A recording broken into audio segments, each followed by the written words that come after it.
Muito boa noite a todos. Aqui quem fala é o Arthur Azevedo. Uma satisfação estarmos fazendo esse programa aqui pela RAI TV, Rede Amigo Espírita, e também pelo canal Rede Amigo Espírita Internacional. Como já disse, é uma satisfação estarmos aqui essa noite para trazer a vocês mais reflexões, mais estudos, mais ponderações, mais questionamentos, tendo agora, essa noite de hoje, o tema sobre Quirón. É de verdade esse planeta? É sobre isso que nós vamos falar essa noite e queremos contar com a sua participação. Nós temos aqui os comentários, né, o nosso chat, onde vocês podem fazer perguntas, podem fazer considerações, enfim, comentários de maneira geral, que nós, à medida do possível, iremos comentar, procuraremos fazer com que a nossa live de hoje seja a mais interativa possível e com muitos questionamentos, né? Muitas perguntas para fazer vocês pensarem, para nos fazer pensar, né? Já estamos aqui com a visita da Regina Arruda. Boa noite, Regina, de São Pedro, São Paulo, né? Desejando boa noite aí a todos. Bem, pessoal, deixa eu me apresentar um pouco mais, né? Eu sou um articulista espírita, né? Assim que geralmente eu me apresento, uma vez que eu geralmente costumo me apresentar mais por escrito, né? Eu tenho um site, que é o Espiritismo com Kardec, sendo que em 1997 nós começamos aí a trilhar o caminho dos livros, né? Publicando o livro o livro Ramatiz, Sábio ou Pseudo-Sábio, pela editora M.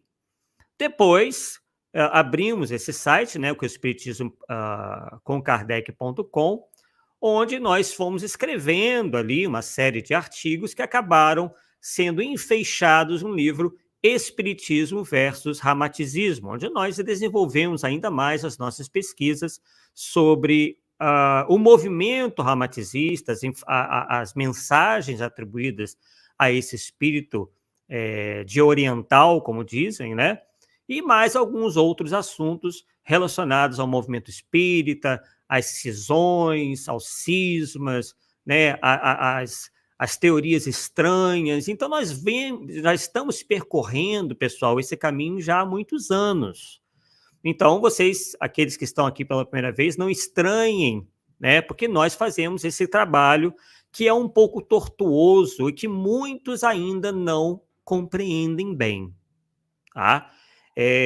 Mas nós temos visto que, com o passar do tempo, as pessoas têm, na medida em que elas vêm percebendo o que vem acontecendo no movimento espírita, elas se encontram mais abertas a esse tipo de abordagem. Para muitos, parece uma abordagem um tanto antipática, né? Parece que a gente está criticando por criticar, alguns dizem que nós ficamos perseguindo, mas, pessoal, não é nada disso, muito pelo contrário, nós procuramos sempre pautar as nossas abordagens, os nossos estudos, essa linha de estudos na codificação espírita, né? E também naquilo tudo que Kardec nos convidou a fazer. Não só Kardec, mas os próprios espíritos superiores. Então, nós hoje não vamos falar tão somente de Quirón, nós vamos falar um pouco sobre essa mentalidade, né? Porque não adianta nós virmos para cá e ficarmos simplesmente rebatendo ou colocarmos a nossa opinião sem que haja aí uma contribuição nossa em relação à mentalidade geral para que esse estudo possa ser melhor compreendido. Bem, nós estamos aqui também a Maria Luísa Santana, que fala lá de Curitiba. Boa noite, Maria Luísa. E a sempre presente Teofana Guedes, né? Boa noite, Stefana. Ela aí desejando boa noite também a todos. Assim como Carlos Alexandre Muniz Araújo. Agradecemos a vocês, estamos dando esse tempinho e fazendo esse introito, né? Para que as pessoas possam cada vez mais ir se aproximando, se achegando, para que a gente possa começar. Inclusive, eu tenho aqui nas mãos, né, um livro muito interessante que faz parte dessa nossa temática, que é o livro Vida em Outros Planetas, tá? Do Dulcídio Dibo, que é um espírita versado em astronomia, né? Ele é um bom conhecedor dessa temática, E logo no início, pessoal, nós, inclusive, encontramos, né, algumas citações do Dulcídio Dibo. Inclusive, nós tivemos algum contato com ele elogiou o nosso primeiro livro, Ramatiz, Sábio Pseudo-Sábio. Aliás, estávamos falando do livro, né? O terceiro livro, pessoal, é o Atlântida, o mito em uma perspectiva espírita e científica, tá? Que deve sair agora em julho. O editor me garantiu que nesse mês deve sair.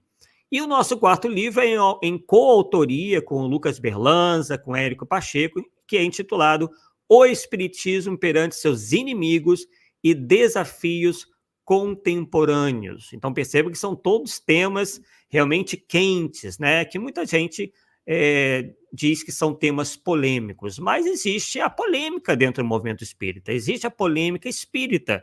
Kardec participou de uma série de debates, participou de uma série de polêmicas, mas nem por isso ele saiu aí agredindo as pessoas, as diminuindo, enfim, né? Existe toda uma possibilidade da gente conversar e até mesmo divergir, mas dentro da civilidade, é isso que nós procuramos sempre fazer.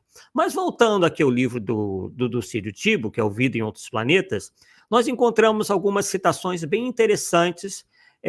A primeira do livro Metodologia Científica, do J.A. Ruiz, tá? Pela editora Atlas, que diz o seguinte: espírito crítico é a atitude que busca a verdade, pondera razões, dissipa as trevas da ignorância e promove o progresso. Já espírito de crítica é o da contradição, que conduz ao ceticismo, nasce do nada e não conduz a coisa alguma. Então, o que nós estamos procurando fazer, procurando levar a vocês, é o espírito crítico. Não é o espírito da crítica, porque o espírito da crítica, ela não diz nada, ela não propõe nada, ela só ataca. E nosso objetivo não é atacar ninguém, nem coisa alguma. E sim, né, nos utilizarmos de algo que, inclusive, é uma referência da própria doutrina espírita, que é a fé raciocinada.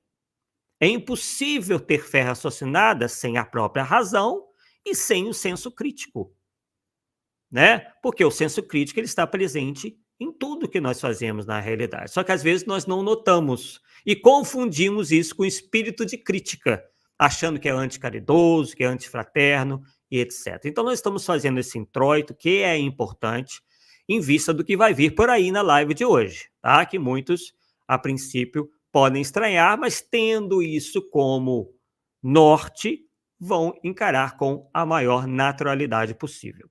E uma outra questão aqui, uma outra citação, vem do Metodologia do Trabalho Científico, do Antônio Joaquim Severino, que diz o seguinte: o estudo e a aprendizagem em qualquer área do saber humano só são plenamente eficazes quando criam condições para uma contínua e progressiva assimilação pessoal dos conteúdos estudados. Por outro lado, esta assimilação precisa ser qualitativa e inteligentemente seletiva. Olha que interessante. Eu posso simplesmente pegar tudo que existe por aí e dizer que é espiritismo? Eu posso simplesmente aceitar tudo isso sob o chapéu do espiritismo, como disse o Raul Teixeira num estudo que ele fez um tempo atrás? Não posso, né?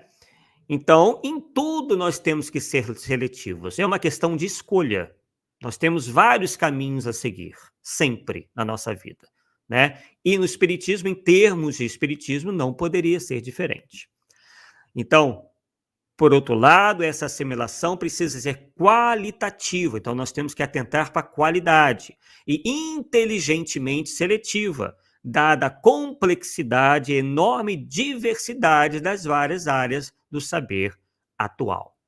Então, muito interessante, nós vamos utilizar muito esse livro hoje, tá? Algumas ponderações que o autor nos faz. Bem, vamos começar então, pessoal, em relação ao título dessa live, né? Quirón, é de verdade ou é verdade esse planeta? E esse título foi escolhido com base num meme. Olha que coisa, né? É algo que é puramente humorístico, mas que nos traz ensinamentos, por incrível que pareça. Esse meme, né, ele derivou de uma criança que escreveu um bilhete para. Quer dizer, ele apresentou um bilhete para a mãe como sendo da professora dele. Daqui a pouco a gente vai mostrar esse menino, tá? Uma reportagem num site.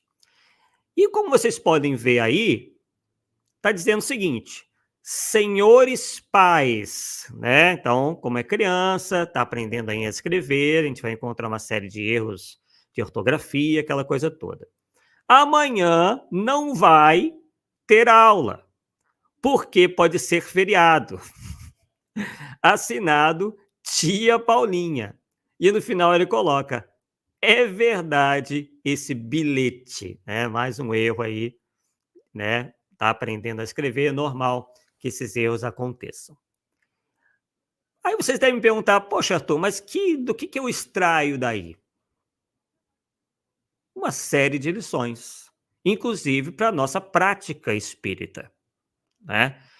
Que é o seguinte, que nós devemos estar atentos para nós descobrirmos efetivamente a autoria de uma mensagem, né? E para nós descobrirmos a autoria de uma mensagem, é preciso que nós atentemos a determinados detalhes.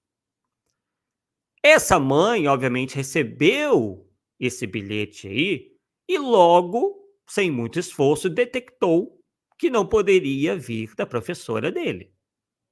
Primeiro, por estar mal escrito, né? Segundo, pela ortografia e, em terceiro, pelo conteúdo da mensagem, porque possivelmente não era feriado coisíssima nenhuma, né? E tudo mais, né? E ela identificou a intenção de quem escreveu a mensagem, se fazendo passar pela professora.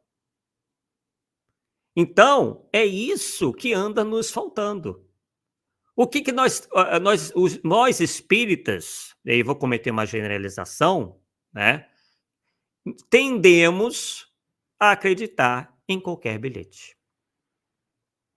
Mesmo que ele se apresente com alguns erros crassos como esse.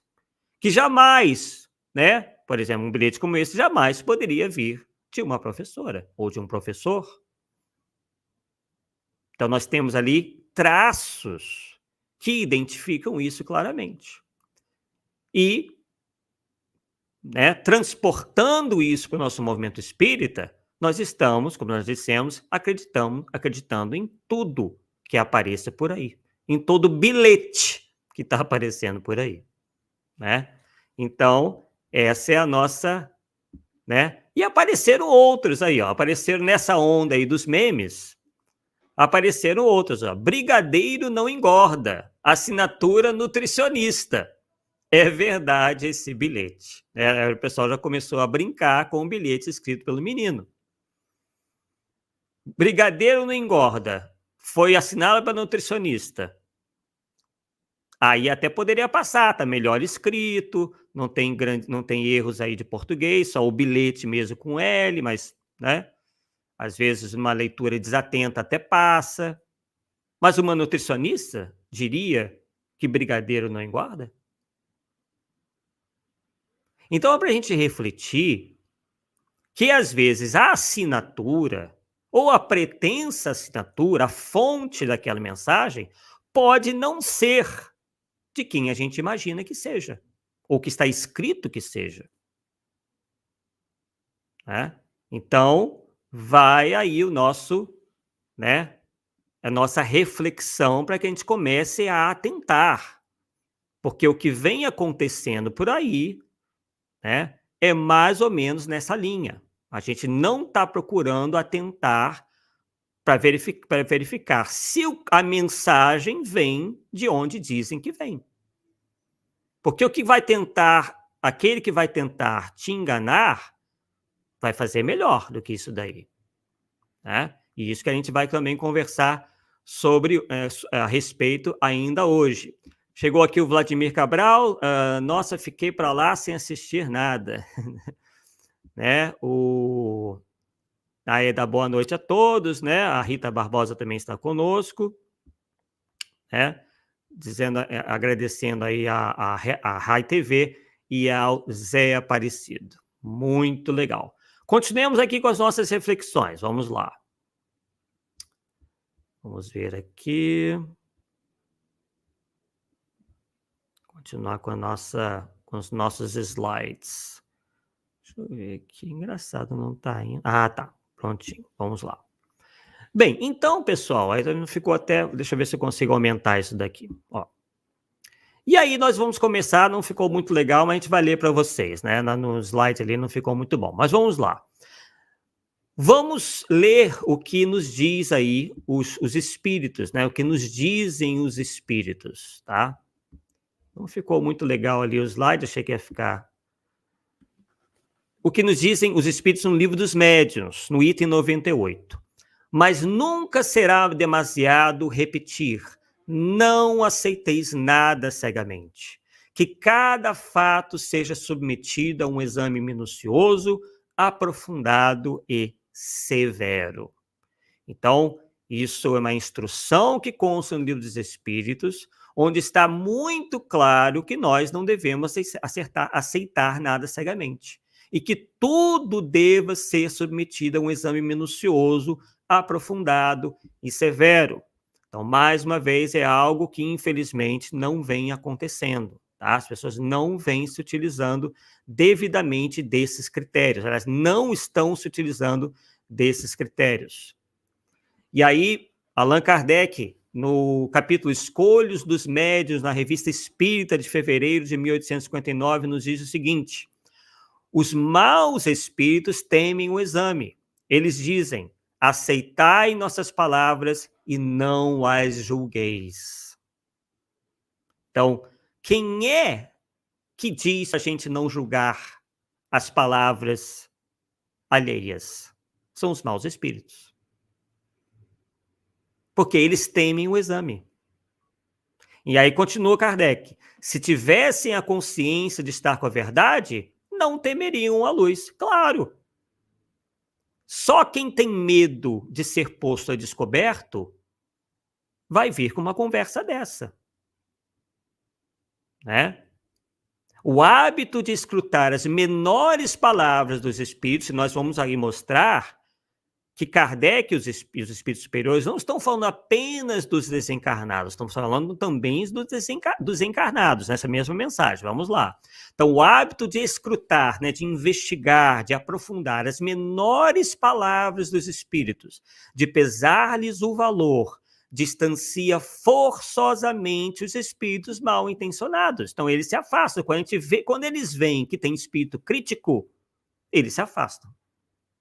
Mas quando eles veem que nós estamos de braços abertos para tudo que venha deles, aí eles abusam, como vai dizer nessa mesma mensagem.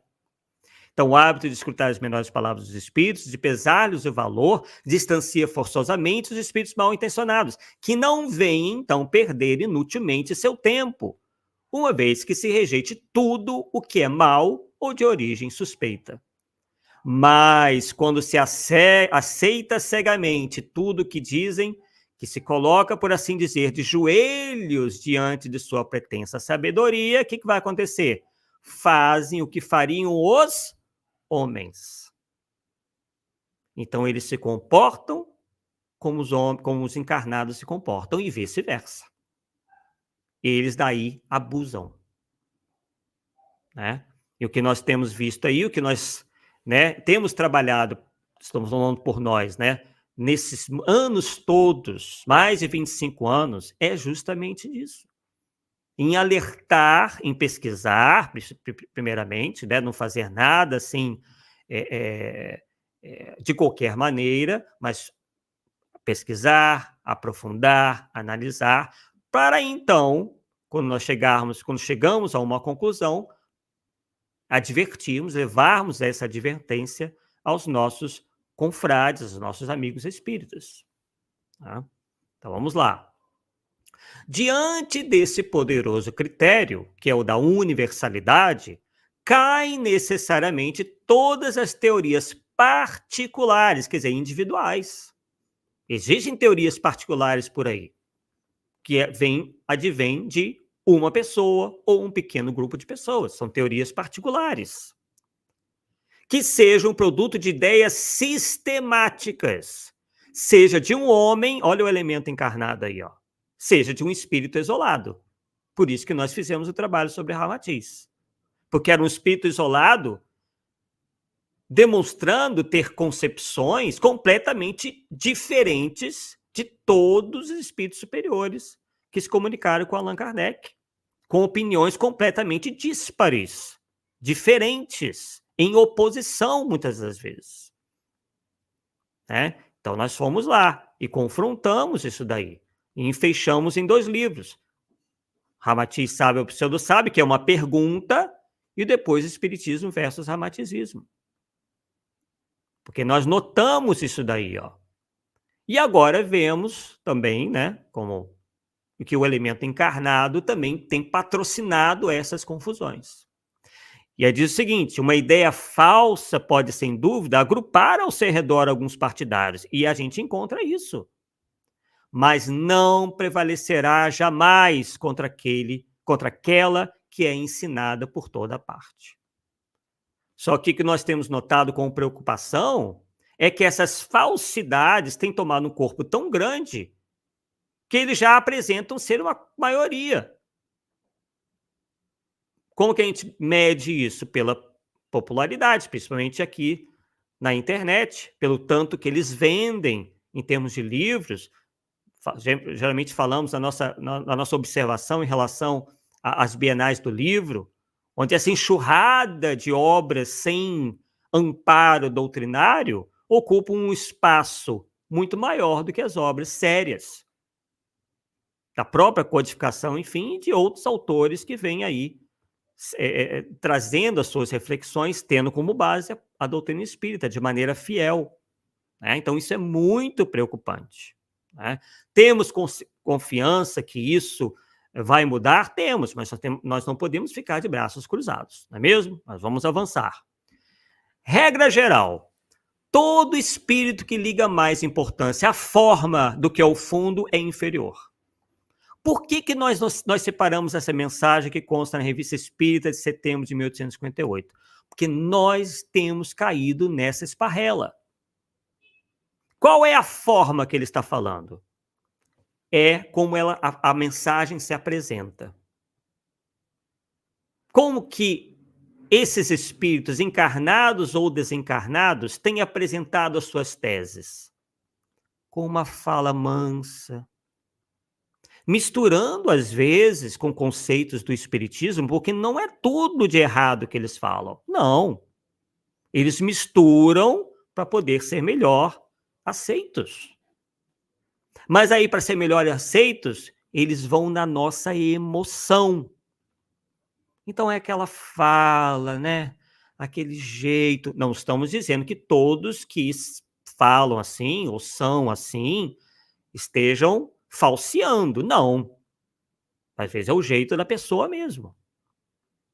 Mas esses espíritos são sagazes. Eles sabem seduzir, né? Então, eles tentam se fazer passar por alguém com uma característica de espírito superior, de uma pessoa equilibrada, né, de uma pessoa caridosa, de uma pessoa que não agride, de uma pessoa não violenta.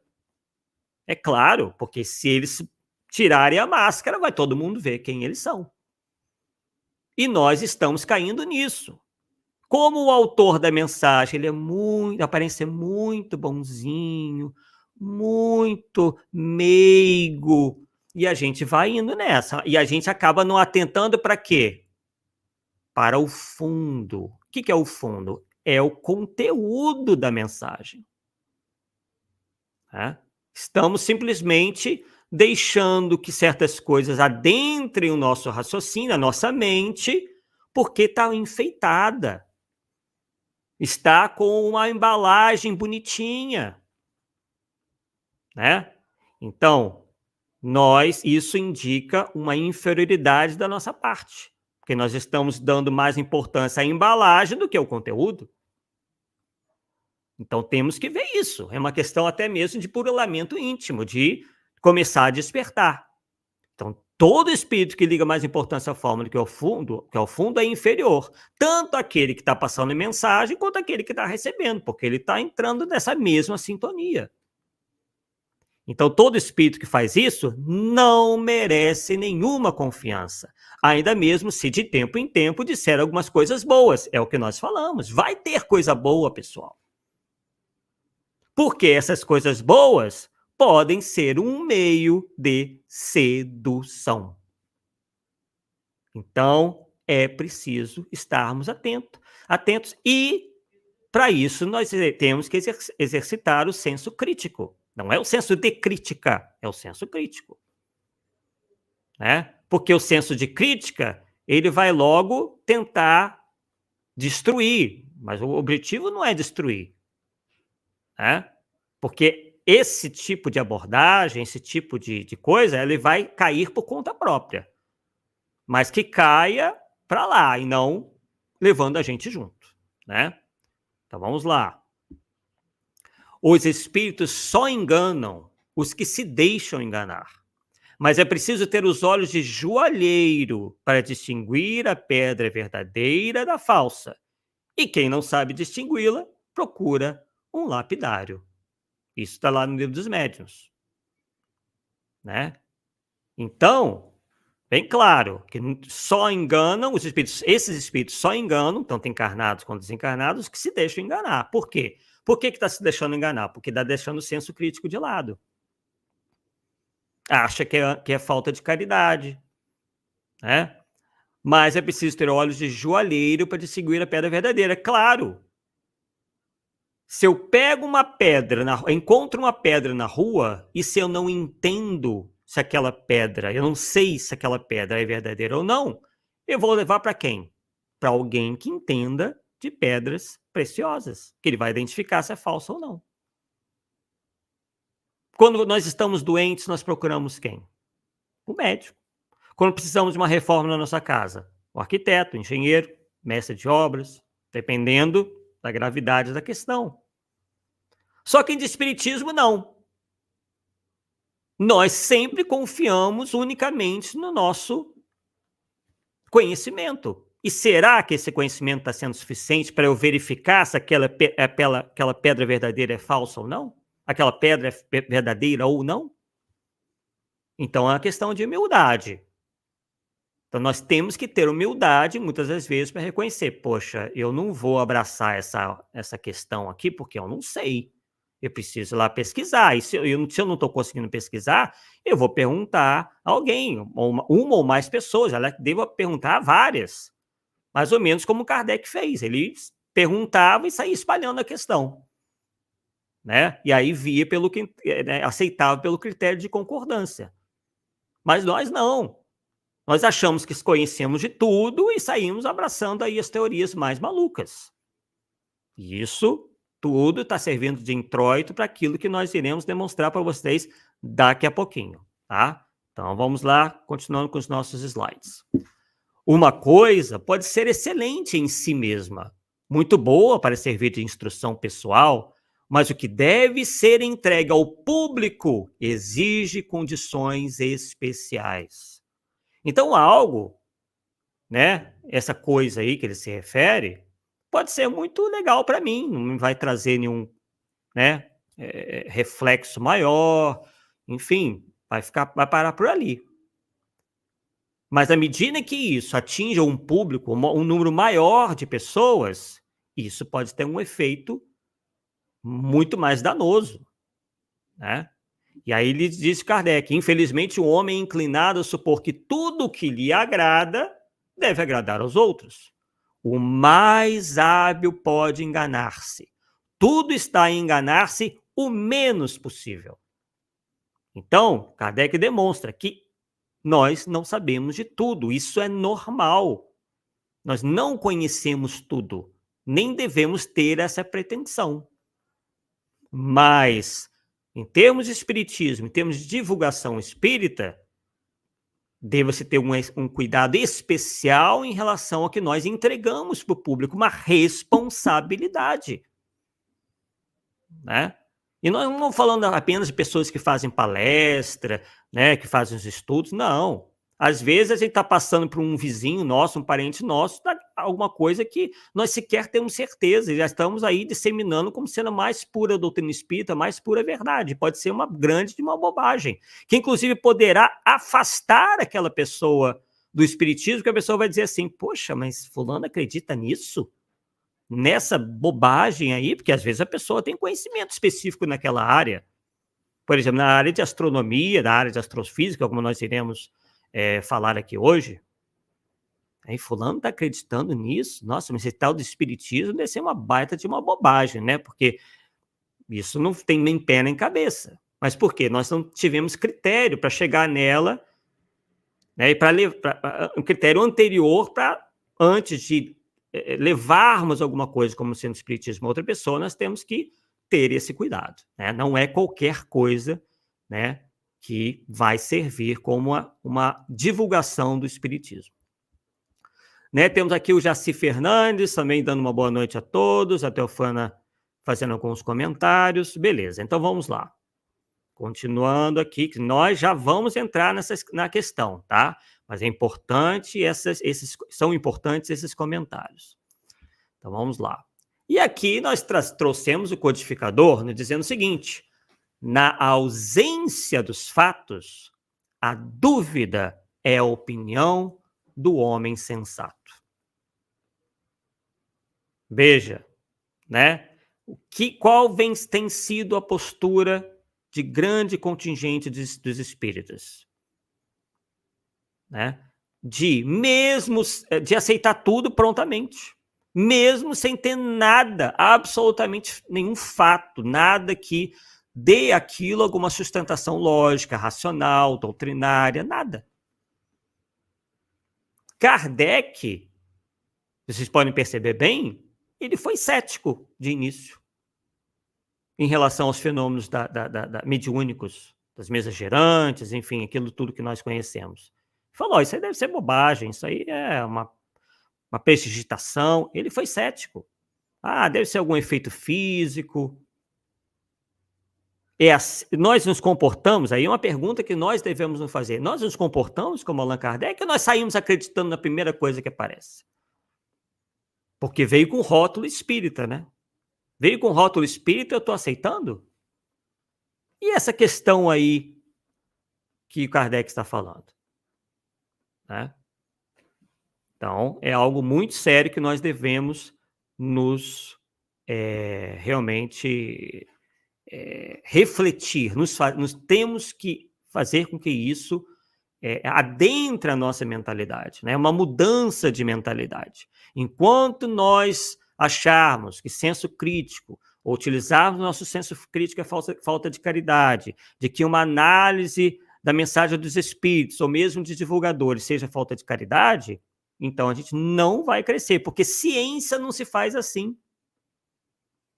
E nós nos dissemos, não abrimos a boca, né? Não enchemos a boca, como diz no popular, para dizer que o espiritismo é ciência, filosofia e religião, ou filosofia com consequências morais. Mas que ciência é essa que acredita na primeira coisa que aparece porque fulano disse, porque está num livro de mensagens? Que coisa é essa?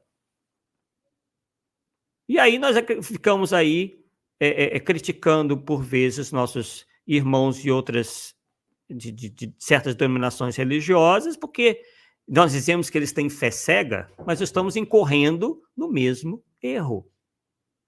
Né? Incorrendo no mesmo erro. Bem, agora, nossos slides vão dar uma paradinha, tá? E nós vamos aqui voltar, vamos ver se a gente consegue aqui fazer com que... Vou remover aqui rapidamente nosso slide. Vamos ver se dá certo aqui, né? Tem a tal da lei de Murphy. Quando a coisa tem que dar errado, ela vai dar errado. Vamos lá, vamos compartilhar a nossa tela aqui. Vamos ver se a gente consegue preencher aqui direitinho. Na primeira missão, vamos ver se dá para a gente apresentar para vocês aqui. Vamos ver. Acho que vai aparecer. Bem, não está aparecendo. Vamos ver. Deixa eu ver aqui. Pessoal, não está aparecendo. Mas eu ia mostrar para vocês a questão da criança, né? Mas nós já explicamos, né? A reportagem que saiu, onde o menino, né, apresenta a mensagem lá para a mãe, aquela coisa toda. Eu acho que isso aí ficou bem explicado, né? E, pessoal, agora vamos ver aqui, ó. Deixa eu ver aqui. Se eu consigo apresentar para vocês um vídeo. Mas bom, antes desse vídeo, vamos refletir numa coisa. Bem, o tema, né, como vocês sabem bem, é essa questão de Quiron, né?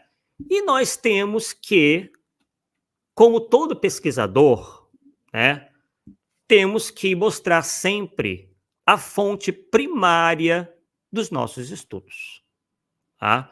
Por quê? Isso aí é muito importante. Nós temos que realmente mostrar isso, até uma questão de honestidade para com o nosso leitor ou para o nosso espectador, enfim, aquele que está nos ouvindo ou nos lendo, enfim, né?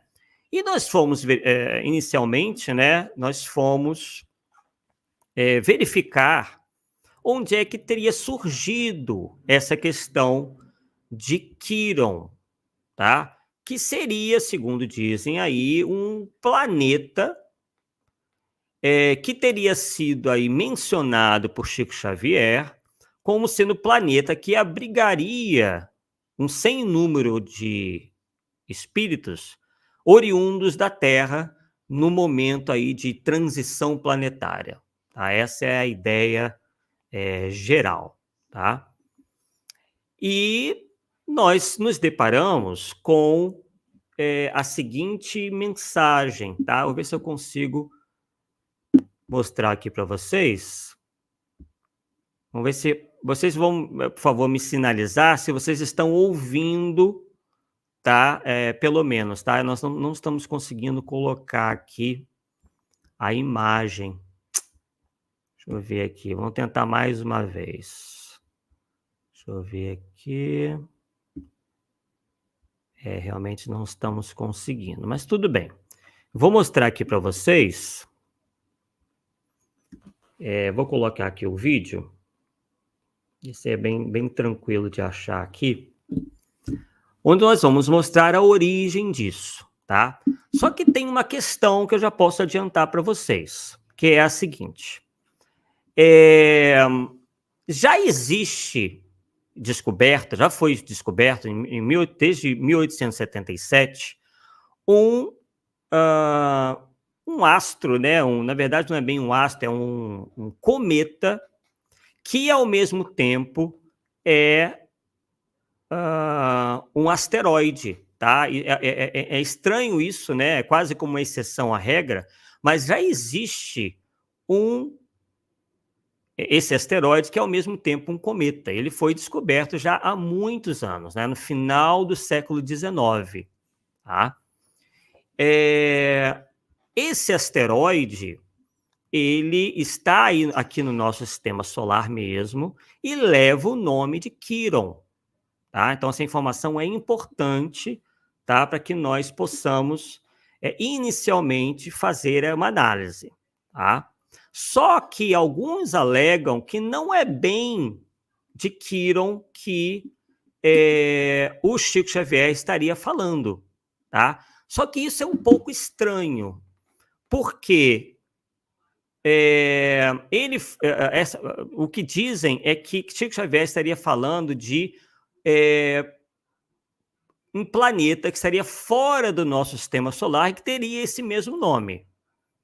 Só que esse planeta, não há nenhum planeta fora do sistema solar que tenha sido batizado como Quiron. Então, isso já é uma coisa estranha, porque o médium teria batizado um planeta que não tem nome. E de onde que ele teria tirado esse nome? Né? Porque é um nome que é muito próprio da nossa linguagem, né? Quiron, né? Na linguagem humana seria isso, mas será que numa civilização extraterrena tem esse mesmo nome? Quer dizer, né? Porque nós sabemos que, obviamente, a linguagem num planeta distante do nosso vai ser completamente diferente. Já há tantas línguas no planeta Terra, possivelmente planetas que estão a centenas de anos-luz aqui, a linguagem é completamente diferente. Então, de onde que ele teria tirado esse nome? Então, o que nós achamos estranho de imediato é que leve o mesmo nome do asteroide, né? Então, isso realmente é um tanto estranho, já é a nossa primeira estranheza, porque quando se fala Quiron, né, se fala em algo que já existe, tá? Que é justamente esse asteroide, que ao mesmo tempo é um cometa, tá? Então, vamos lá. Nós já acessamos aqui o nosso vídeo, tá? Vamos ver aqui a minutagem, já marcamos. É no 9h48. Então, vamos lá. Vocês vão poder ouvir, eu queria partilhar, mas tem algum probleminha ali. Então, vamos lá. Pronto. Então, vou colocar aqui para vocês ouvirem, tá? E a gente vai analisar isso daí. Nós estamos mostrando, porque essa é a origem, né, da ideia desse tal planeta. Bom, então vamos lá. Retrogradar jamais. O fato da gente ser degradado daqui da Terra para encarnar em Quiron, quando eu perguntei ao Chico Xavier sobre Quiron, ele falou comigo assim, olha, Geraldinho, o Quiron é um mundo muito semelhante à Terra. É um mundo de outro sistema solar, também é guiado por Jesus. Jesus é o governador de Quiron também, como ele... Bem, vamos por partes, né? Então, a ideia aqui é que Chico Xavier teria dito a essa pessoa que existe esse planeta que tem o mesmo nome do asteroide e, né, que abrigaria esses espíritos. E ele diz que é muito maior do que a Terra. Então, essa questão é importante, tá, pessoal? Ele diz lá claramente que é muito maior do que a Terra. Então, vamos lá. Vamos continuar ouvindo. É o governador da Terra, como ele é o governador de Capela e como ele é o governador de Sírios, que é um dos sistemas mais felizes da nossa Via Láctea, né? E Jesus está recebendo os degredados da Terra desde a Segunda Guerra Mundial. Bem, não é o intuito da nossa palestra de hoje falar sobre isso, né? Mas já nos afigura estranho que Jesus esteja aí governando tantos planetas, tantas humanidades aí, universo afora, né? Há tantos espíritos, né? Talvez o mesmo grau, com certeza, né? Talvez não, com certeza o mesmo grau de Jesus aí, ele, enfim, mas não vamos tratar disso agora. Vamos à questão mesmo do Quiron. Mas lá tem tudo muito semelhante, condições de temperatura, de pressão. Então, veja, é um planeta muito maior do que a Terra e que ele diz que tem em condições semelhantes, são muito parecidas com as nossas, né? Com a nossa. Então, vamos analisar isso daí. Vamos ver se isso aí tem a sua razão de ser. Então, vamos voltar aqui aos nossos slides. Tá? Nós vamos voltar aqui um pouquinho. Tá?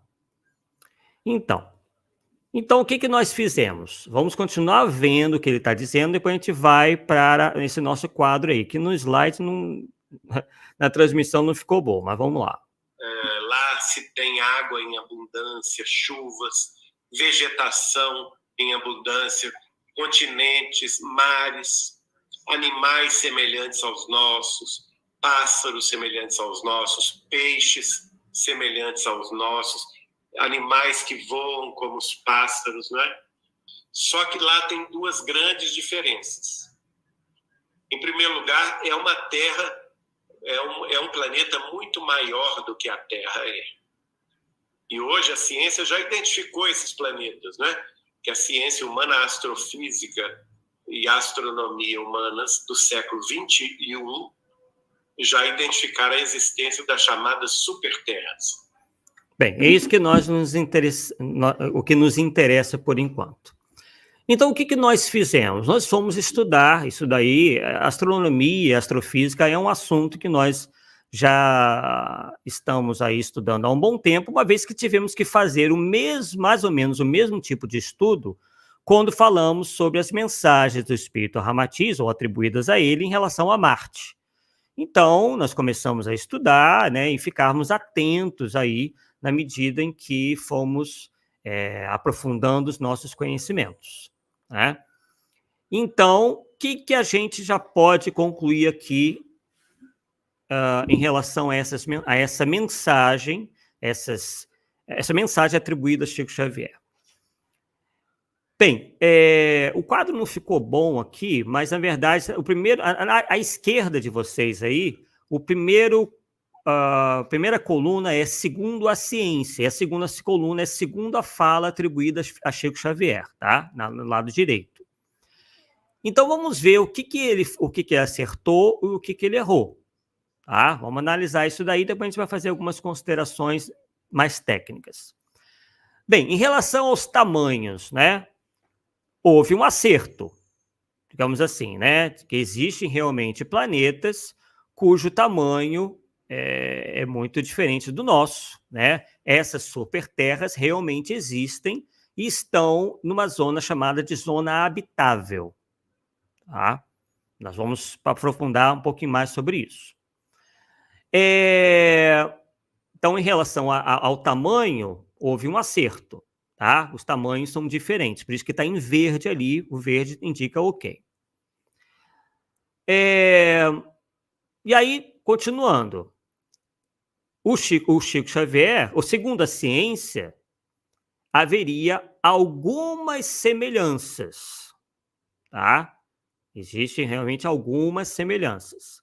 Enquanto na fala atribuída a Chico Xavier, ele diz que é tudo muito semelhante, né? Ele descreve praticamente uma terra. Ele descreve animais muito próximos aos nossos, os pássaros, peixes, enfim, né? Mares, oceanos, enfim. Então, né? Tem problemas aí. A temperatura, segundo a ciência, a temperatura varia nesses superplanetas conforme o lado, porque muitos têm um lado obscuro que não capta a luz da estrela. Tá? A nossa estrela, geradora de energia, geradora de luz, é o Sol. E eles estão, né, esses planetas giram em torno de outras estrelas. Tá? E uma das características dessas superterras é que existe um lado frio, que não capta muita luz solar, e outro que capta a luz do Sol deles. Então, a temperatura vai variar. Então, a temperatura aí não é semelhante à Terra. Tá? Então, houve um erro. Ele também diz que a pressão é a mesma. E aí que está um dos maiores problemas, né? A pressão, na realidade, em superterras, não é a mesma nossa. Tá? Por quê? Porque a massa desses planetas é muito maior. Quando um planeta tem uma massa muito maior, em comparação à Terra, a pressão também é muito maior. Então, seria uma coisa impossível de um planeta tão maior do que a Terra ter a mesma pressão. Tá? Se possível, depois eu vou colocar vários vídeos, tá, pessoal? Para vocês verificarem essas informações, ok? Eu ia até apresentar aqui, mas está dando um probleminha aí na questão do compartilhamento, tá? Continuando aqui no nosso slide, tá? Uma pena que não tenha ficado muito legal, mas vamos lá. Ele diz, o Chico Xavier teria dito que há água em abundância nesses planetas. Já a ciência nos mostra que alguns têm água em abundância. Então, nós colocamos como verde porque houve uma aproximação. Só que a parte que a Terra, em planetas que a água, seria muito menor, tá? Mas nós consideramos como sendo um acerto. Segundo a fala atribuída a Chico Xavier, chove como aqui. Enquanto que a ciência nos diz que não se sabe, então, na verdade, não há nenhum indício que haja chuvas como as nossas. Tá? Inclusive, é possível que a água nem passe por esses processos de evaporação muito bem. Tá? Mas isso vai depender muito do planeta. Chico Xavier teria dito que há vegetação em abundância. Já a ciência nos mostra, através do telescópio Kepler, nós vamos falar sobre ele um pouco mais daqui a pouco, que vegetação é muito pouco provável de haver, até mesmo por uma questão da questão gravitacional. Tá? A gravidade nesses planetas maiores que a Terra é tão grande, tá? Que inviabilizaria essa vegetação. Tá? E, para finalizar essa parte, Chico Xavier teria dito que os animais são como os nossos, enquanto que a ciência nos diz que, se houver animais, eles não teriam como ser semelhantes aos nossos. Ok? Bem, foi uma pena eu realmente não conseguir compartilhar com vocês, porque eu tenho uma série de vídeos aqui para mostrar para vocês e realmente não estou conseguindo compartilhar a tela. Mas vamos lá, vamos voltar aqui ao nosso livro, que é uma boa fonte, tá? Para nós analisarmos um pouco sobre isso, sobre essa questão, né, se realmente a mediunidade poderia se prestar a isso. Tá? Bem, o autor, que é o Dulcídio Dibo, nos diz o seguinte, num capítulo chamado Crítica à Excessiva Liberdade Mediúnica no Brasil. Eles nos dizem o seguinte, que na literatura dita espírita, existem publicações conhecidas como obras mediúnicas e não mediúnicas, que descrevem mundos habitados, bem como superficializações marcianas e em outros, com pormenores impressionantes, inclusive as editadas no Brasil. Lembrando, né, que nesse estudo que nós fizemos anos atrás, das mensagens do Espírito Ramatiz, ele dizia algo muito parecido, né? Que havia oceanos, que havia mares, que havia vegetação abundante, jardins, uma série de coisas, e passados os anos, com as sondas lá pousando, as sondas não tripuladas, se verificou que a paisagem física daquele planeta era completamente diferente do que ele descreveu, sendo que ele descreveu paisagem física, tá, pessoal? Não foi nada de paisagem espiritual, não, tá? E aqui o Dulcídio Dibo faz uma consideração importante. É bom lembrar que Allan Kardec não aceitava comunicações dessa espécie como válidas. Mesmo no tocante às comunicações do espírito Mozart sobre Júpiter, a posição espírita foi de reserva e expectativa. O espiritismo somente tem por objetivo o espírito, suas manifestações na Terra e suas relações com os homens. E outra questão importante, os espíritos não podem antecipar as conquistas humanas no campo científico.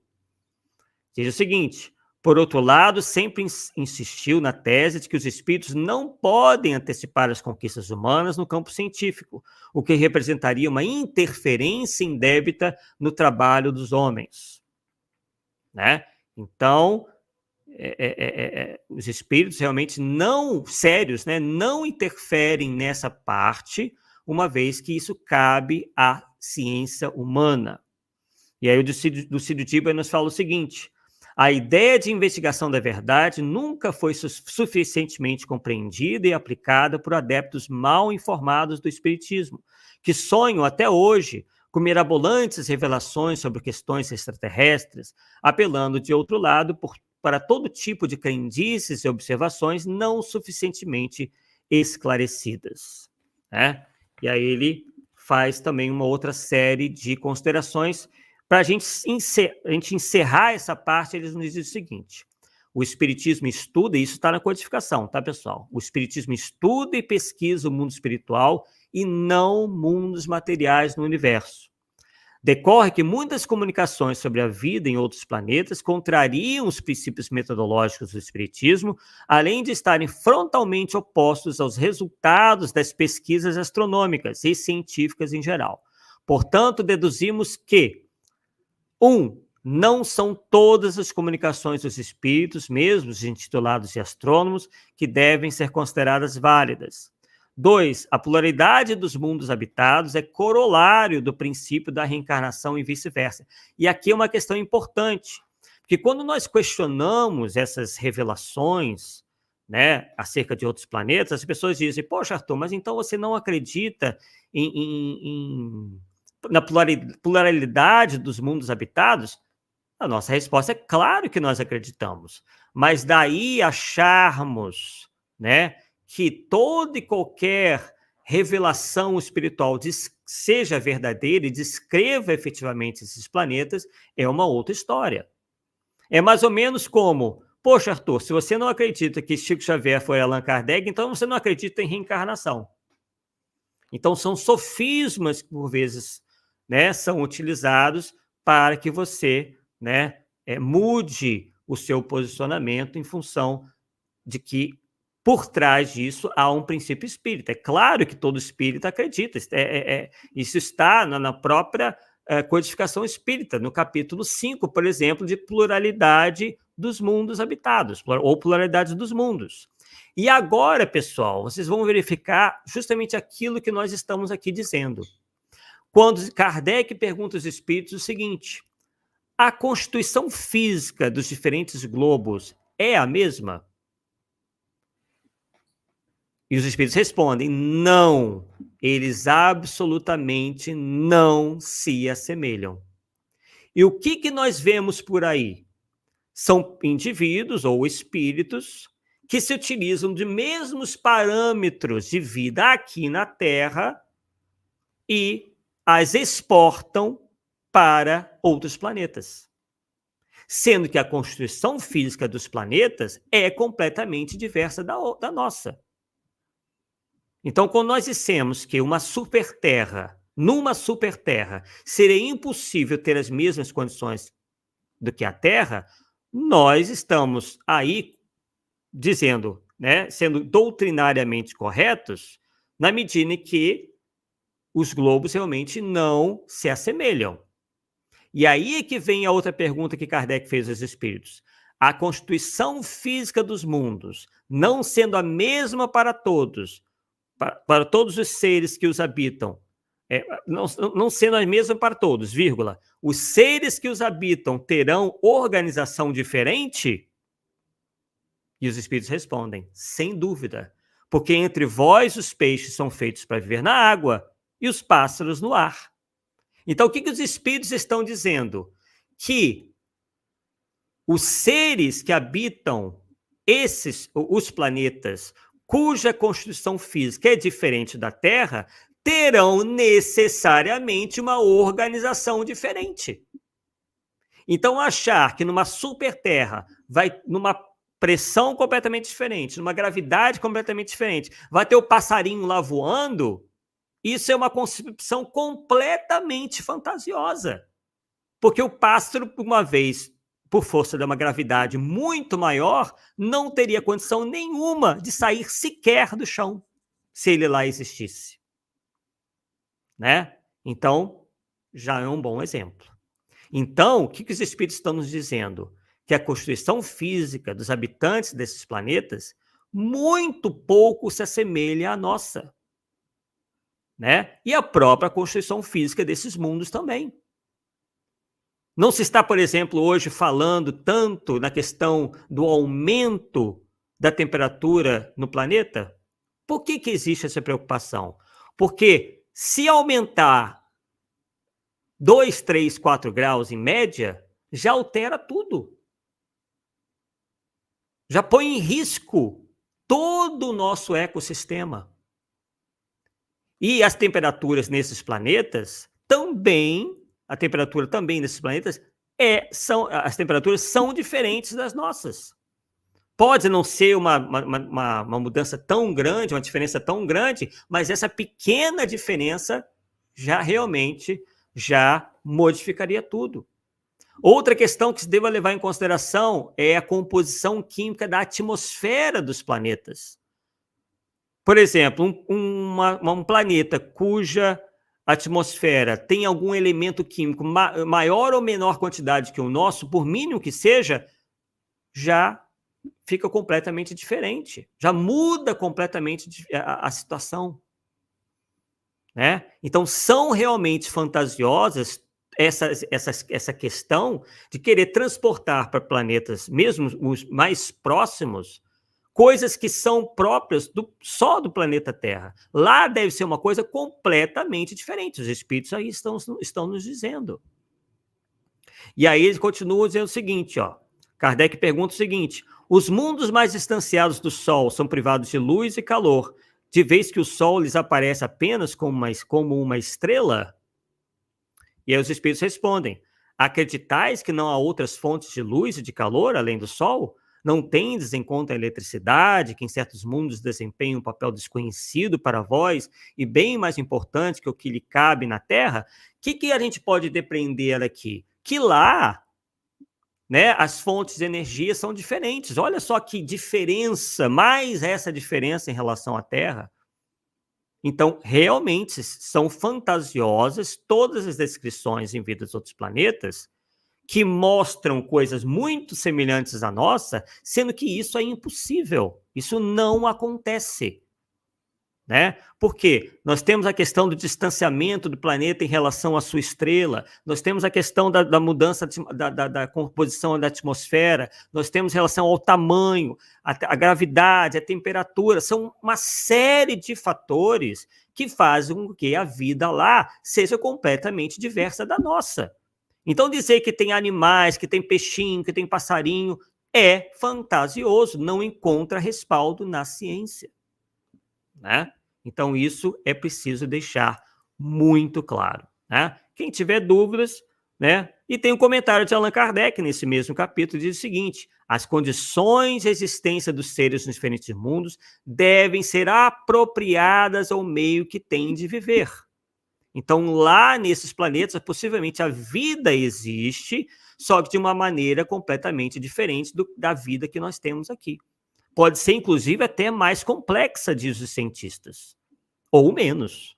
Depende das condições. E por que se fala nessa questão das superterras, das regiões habitáveis? É aí que vai entrar novamente os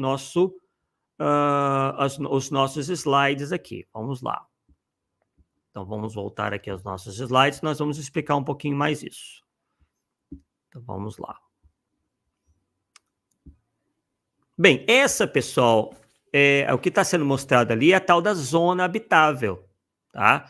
Que o telescópio Kepler, né, pôde, então, detectar, tá? O que é essa zona habitável? Não é que seja habitável por nós, necessariamente, se formos até lá, mas podem ser habitados por seres mais ou menos complexos, né? Ou até mesmo vida inteligente. Existe hoje na ciência toda essa abertura, né, de mentalidade, né, confirmando aquilo que os espíritos já nos diziam no século XIX, de que os mundos são habitados, mas por vezes por, né, seres cuja vida é completamente diversa, diferente da nossa. Tá? Então, essa é a zona habitável aí. Do lado direito, nós temos a questão da temperatura, tá? E também do lado esquerdo, a questão da massa da estrela pela qual o planeta, né, é atendido. Tá? Felizmente não dá para a gente entrar muito em minúcias, né? Só para ter uma ideia realmente. E aqui é um zoom, né, da zona habitável, é só esse trechinho ali que está mostrando. Tá? Todo o restante não teriam condições nem próximas ou nada próximas da Terra. Tá? Mas mesmo nessa zona habitável, nós temos condições bem diferentes. Se assemelham em comparação a esses outros planetas que estão fora. Né? Existe uma semelhança muito maior do que os planetas que estão fora. Mas, de qualquer forma, são diferentes. Tá? Então, isso que nós queremos mostrar aí para vocês. Bom, deixa eu ver se tem mais alguma coisa aqui do nosso slide. Ah, temos sim. Vamos voltar aqui um pouquinho, ó. Nós vamos falar do Kepler. Antes de ser descontinuada por falta de combustível, a sonda Kepler da NASA, essa que nós mencionamos, examinou por quase 4 anos uma parte da galáxia. A missão avaliou mais de 150 mil estrelas, procurando por planetas parecidos com a Terra e que pertenciam a outros sistemas planetários. Como resultado da empreitada, a sonda foi capaz de detectar inúmeros exemplos de um tipo de planeta conhecido como superterra. Isso que foi mencionado pelo senhor Geraldo Lemos, né, no áudio que nós mostramos para vocês. Esses planetas podem lembrar bastante a Terra. São rochosos, menores que gigantes gasosos, localizados perto de suas estrelas e exibem uma atmosfera relativamente fina. No entanto, eles são gigantes se comparados ao nosso planeta, sendo de 2 a 10 vezes maiores. Né? E aqui, vamos ter que recorrer aqui, porque não, saiu meio fora ali do nosso enquadramento, né? Deixa eu ler para vocês aqui. Vamos lá. Pronto. Esses planetas podem lembrar bastante a Terra, são rochosos, menores que gigantes gasosos, localizados perto de suas estrelas e exibem uma atmosfera relativamente fina. No entanto, eles são gigantes se comparados ao nosso planeta, sendo de 2 a 10 vezes maiores. Apesar das semelhanças, esses planetas intrigam os cientistas. Isso porque, embora sejam bastante parecidos, não apresentam todas as características terrestres. Tá? Então, por não apresentar essas características, elas possivelmente têm vida, né? Possivelmente têm uma espécie de vida completamente diferente da nossa. Né? Então, vamos lá. Vamos ler um pouquinho mais sobre essa questão. Temos lá. Em uma situação hipotética de habitarmos uma superterra, provavelmente seríamos mais baixos. Isso porque, quando um planeta aumenta de tamanho e tudo que habita nele também, consequentemente, sua gravidade será maior. Aquilo que nós explicávamos antes. É uma gravidade muito maior.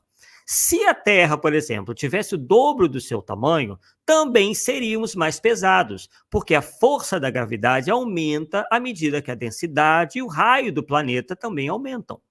Mais energia seria necessária para resistir à atração gravitacional e as estruturas que temos hoje provavelmente não seriam fortes o suficiente para ficarem tão altas.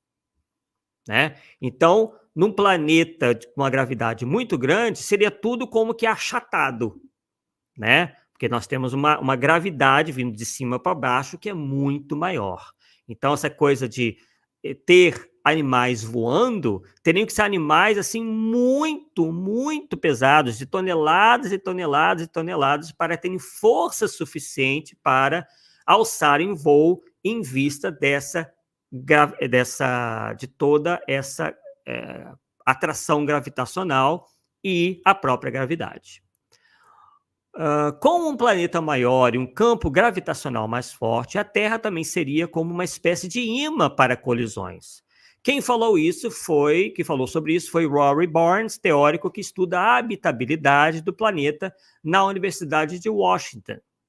Assim como um superplaneta, a maior força gravitacional da Terra atrairia efetivamente mais e maiores asteroides, de modo que as colisões com o planeta se tornariam preocupações bem maiores do que são agora.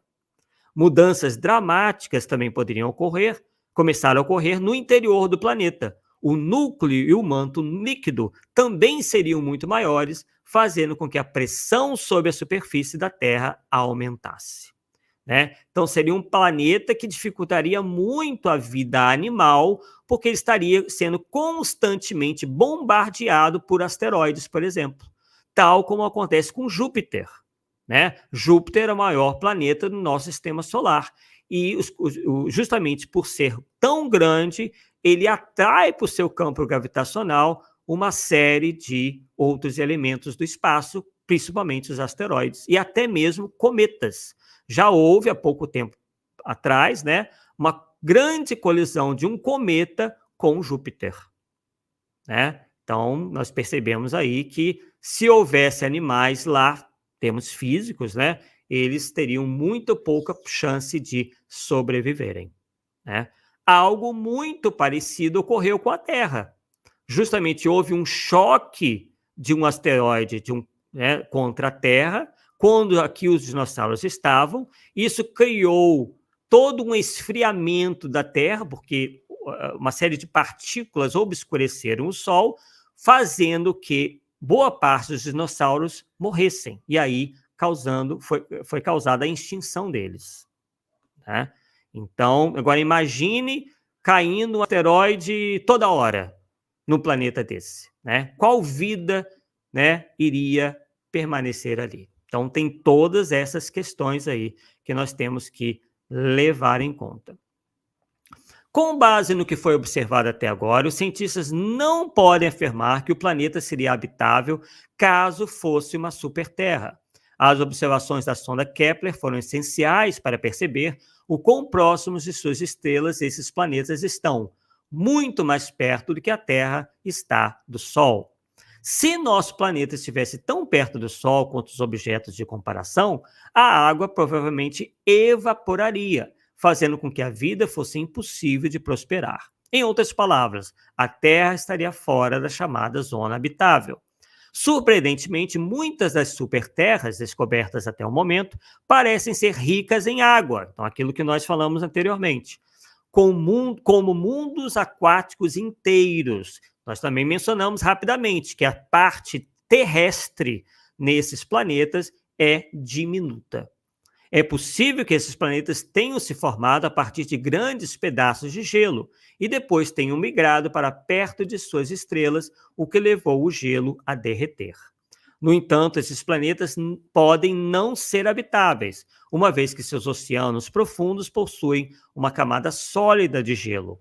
Este gelo não é formado por baixas temperaturas, mas pela intensa pressão do oceano que força as moléculas de água a um estado sólido. Né? Então, que a gente vê que a questão não é tão simples assim como é apresentada. Né? Isso tudo lá, a fonte nós tiramos de um site americano que é chamado www.space.com. Essa camada de gelo bloqueia qualquer interação entre a atmosfera e o interior do planeta, o que significa que não há ciclo de carbono ou troca de minerais entre a atmosfera e o manto do núcleo. Com isso, não há possibilidade de habitabilidade, pelo menos para a vida como a conhecemos. Então, isso é muito importante, porque o que está sendo colocado como sendo uma declaração do Chico Xavier é que lá tem vida praticamente como nós a conhecemos. Pássaros, peixes, chuva normal, uma temperatura praticamente igual à nossa, sendo que isso não acontece em superplanetas. Isso está muito claro, uma questão de física, né? E também envolve a questão de química, de biologia, né? Então, claro, a ciência vai cada vez mais avançando, mas há coisas em que ela não vai recuar, porque se depende da observação. Né? São leis que regem o universo, que regem esses planetas, que regem nossa própria Terra. Né? Então, realmente é muito temerário nós sairmos aí por aí dizendo, né, que existe um superplaneta que tem todas as características da Terra, sendo que é um superplaneta, ele é muito maior do que a Terra. Né? E ainda leva um nome de um asteroide. Quer dizer, quem que batizou esse superplaneta? Né? Enfim, de onde que vem isso? Né? Porque os superplanetas, quando são observados, eles levam um nome. Né? E com que base deram o nome de Quiron a esse superplaneta? Né? Se ele sequer ainda foi descoberto, ou possivelmente sequer existe, porque não oferece essas características que foram colocadas aí na mensagem, ou na conversa que ele teve com, ou disse ter com o Chico Xavier. Né? Então, fica bem claro, ó, não há possibilidade de habitabilidade nos superplanetas, pelo menos para a vida como a conhecemos. Então, a ciência está, né, fechando com o espiritismo está fechando com a ciência. O que nós mostramos de Kardec, o que nós mencionamos da resposta dos espíritos, bate exatamente com o que diz a ciência hoje no século XXI. Está tudo fechando. Agora, não fecha é nós acharmos que lá possa ter vida muito parecida com a nossa. Inclusive é dito que há homens lá que vivem nas cavernas, quer dizer, é uma cópia, né, do planeta Terra, do que ocorre no planeta Terra. Né? Então nós julgamos isso realmente como algo muito temerário e que nós temos que ter todo cuidado para não cairmos, né? Ou temos pelo menos o cuidado de não espalharmos isso como sendo doutrina espírita. Ok? Bem, vamos ver aqui se vocês têm alguns comentários de vocês, se vocês têm alguma pergunta, vamos lá. Deixa eu ver aqui. Rita Barbosa fez algum comentário, né? Aqui o Vladimir faz uma questão interessante. Ó. Muito estranho também a escolha do nome Quiron, pois representa o nome de um centauro da mitologia grega. É verdade, Vladimir. Que foi educado por Apolo e era considerado muito evoluído. E lembrando, né, como já dissemos, que Quiron é um nome que já foi utilizado, né, para descrever um asteroide cometa, né, que tem cerca de 200 quilômetros apenas. Né? Ele é grande, mas é muito, mas muito menor que a Terra. Tá? Então, realmente não deu para entender. Né?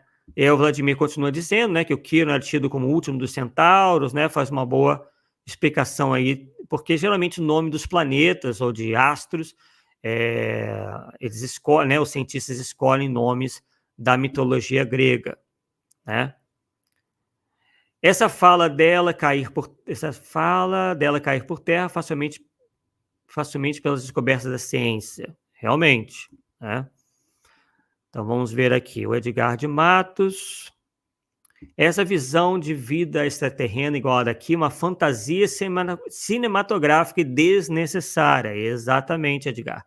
É isso que nós procuramos demonstrar, mesmo de maneira bem sintética e simplificada. Tá? Nesse caso, 66 milhões de anos, o asteroide foi só a pá de cal na extinção de 70% da vida naquela época. Realmente, né? Houve outros fatores, né, que já ameaçavam a vida aí de boa parte dos grandes animais, né, que eram os dinossauros, mas o asteroide realmente foi a gota d'água, né? O Vladimir Cabral ainda faz o seguinte: isso é muito importantemente a vida como a conhecemos, exatamente. E o Paulo Neto aqui nos faz uma visita, né? Olá, Paulo Neto, que está conosco no programa Polêmica Espírita. Quem ainda não teve a oportunidade de assistir aqui pela Rai TV o Polêmica Espírita, nós convidamos, né, a vocês que assistam, porque nós estamos falando de temas realmente bastante interessantes, reencarnação de Allan Kardec, seria possível o Chico Xavier ter sido a reencarnação de Allan Kardec, etc. e etc. Né? Quem está acompanhando sabe bem que o tema tem uma série de variações e tudo mais. Bem, pessoal, essa é a nossa mensagem de hoje, né? que realmente tenhamos cuidado com essas questões, principalmente que envolvem vida em outros planetas. Não é um tema para principiantes, digamos assim. Realmente há toda uma questão técnica que tem que ser levada em conta, e o Espiritismo acompanha a ciência, tá? Inclusive, nós vamos citar aqui, para já chegarmos ao final do nosso estudo, né? Dizemos o seguinte: Kardec se posiciona esclarecendo a relação entre ciência e espiritismo. Diz ele: a ciência propriamente dita tem por missão especial o estudo das leis da matéria. O espiritismo tem por objeto o estudo do elemento espiritual em suas relações com o elemento material. Então, não é, novamente, da alçada do espiritismo, nem dos espíritas e nem dos espíritos entrarem nessa seara. Isso compete à ciência, que tem por missão o estudo das leis da matéria. Né? O Espiritismo, a ciência das leis do espírito. Né? Kardec está sendo bem claro aqui: o Espiritismo tem por objeto o estudo do elemento espiritual em suas relações com o elemento material, e descobre na união desses dois princípios a razão de inumeráveis fatos até agora inexplicados.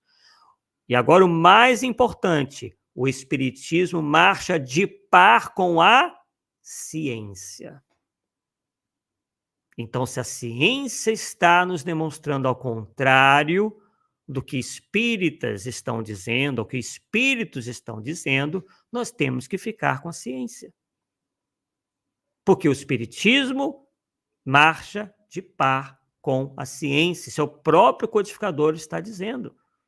Então não adianta queremos teimar. Ah, mas então você não acredita que os mundos são habitados? Acreditamos, nós espíritos acreditamos, estamos aí concordantes com todos. Só que não dessa maneira aí, de querer transportar para outros mundos condições que são próprias e particulares da Terra. Cada mundo tem as suas peculiaridades, que são, por muitas vezes, né, na maioria das vezes, bem diferentes, porque, né, tem uma série de variações, né, que nós, como já mencionamos, que fazem com que certas coisas acabem se desenvolvendo de maneira completamente diversa.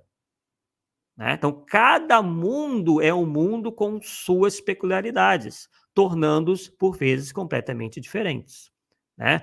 Então, o Espiritismo marcha de par com a ciência no terreno da matéria, admite todas as verdades que a ciência demonstra, mas onde terminam as investigações desta, e aí que entra a questão do Espiritismo, porque a ciência material vai ficar distrita a questões da matéria. E onde ela termina, entra o Espiritismo. Começa o Espiritismo no terreno da espiritualidade. Isso está lá em Obras Póstumas, na página 196. Portanto, pessoal, ao Espiritismo cabe apenas e tão somente sustentar ideologicamente a teoria da pluralidade dos mundos habitados, como corolário do princípio da reencarnação e vice-versa, diz aqui o Dulcídio Dibo, cuja fundamentação decorre de duas fontes emanadas da doutrina espírita. A primeira, as informações dos espíritos superiores sobre a estrutura do universo. E 2, as deduções lógicas sobre a evolução dos espíritos através da progressão dos mundos. A essas fontes que decorrem da filosofia espírita, juntam-se as descobertas astronômicas, astronáuticas, astrofísicas, estatísticas, radiotelescópicas e telescópicas, como do próprio Kepler, que foi aqui mencionado, contínuas da ciência, quer dizer, descobertas contínuas da ciência. A filosofia indaga, a ciência avança. Então, o que nós temos que fazer é aguardar a ciência falar daquilo que é de sua competência. E não que queremos atravessar a ciência na sua competência. O Espiritismo não se presta a isso. E ficarmos atentos a essas pseudo-revelações, né, que aparecem por aí, principalmente em relação a temas complexos como este. E justamente porque a maioria de nós desconhece, não se aprofunda, não é uma matéria fácil, nós caímos facilmente nessas descrições, né? Então, esse estudo é basicamente um alerta, né, para que realmente fiquemos de olho em relação àquilo que é divulgado como sendo verdadeiro, como sendo abalizado na doutrina espírita e, com a verdade, não é. São apenas suposições, são apenas fantasias que não encontram respaldo na realidade, né? Então, espero aí que vocês tenham entendido o propósito do nosso estudo, né? Nós iremos colocar aqui alguns vídeos na descrição para que vocês possam... São vídeos curtos, tá? Que simplesmente vão repetir, né, aquilo que nós aqui dizemos, mas com imagens, vai mostrar, por exemplo, o asteroide Quiron, vai mostrar, vai fazer a comparação da Terra com superplanetas, né, já que essa é a tese, né, de que nesse mundo onde iriam os espíritos degradados, seria um superplaneta, um planeta muito maior que a Terra, e, né, ele sendo um superplaneta, não teria como abrigar vida como a nossa. Não que não possa existir vida de alguma maneira nesses planetas. O Espiritismo nos diz isso, mas compará-la com a nossa realmente não tem qualquer fundamentação científica e nem doutrinária, como nós podemos aqui demonstrar para vocês. A Associação de Divulgadores Espíritas do Japão nos dá aí um bom dia, um arigatô, o Adalberto, né? A Arlete nos dá uma boa noite. A Maria do Carmo Castro também nos desejando boa noite. Bem, pessoal, foi realmente uma satisfação estarmos aqui dividindo esses estudos que nós empreendemos sobre essa questão do planeta Quiron, né? Espero que vocês aí, quando chamados a falar sobre essa questão, possam, né, passar essa informação, né, de que isso não tem qualquer tipo de fundamentação, né? Isso, inclusive, contribui negativamente para a boa imagem do espiritismo, porque nós estaremos incorrendo em heresias científicas, né? À medida que queremos passar, né, a ideia de que num superplaneta, com essas condições tão diversas da nossa, poderia haver vida como temos aqui na Terra. Tá bom? Então, é um trabalho que não compete só ao Arthur, não compete só ao fulano, ao cicrano, ao Paulo, ao João, não. É um compromisso que todos nós temos que ter com a doutrina espírita, de responsabilidade, de não sairmos aí colocando como sendo espiritismo, né, pseudo-declarações, pseudo-revelações que nada tem a ver com o espiritismo e, inclusive, acabam aí incorrendo uma série de falhas, de erros, de cincadas em termos científicos. Ok? Agradecemos a vocês aí pela oportunidade e nos encontramos aí na próxima quarta-feira, aqui na Rai TV, com o nosso próximo Polêmica Espírita, às 8h30 da noite. Até lá, pessoal. Foi uma grande satisfação e até lá.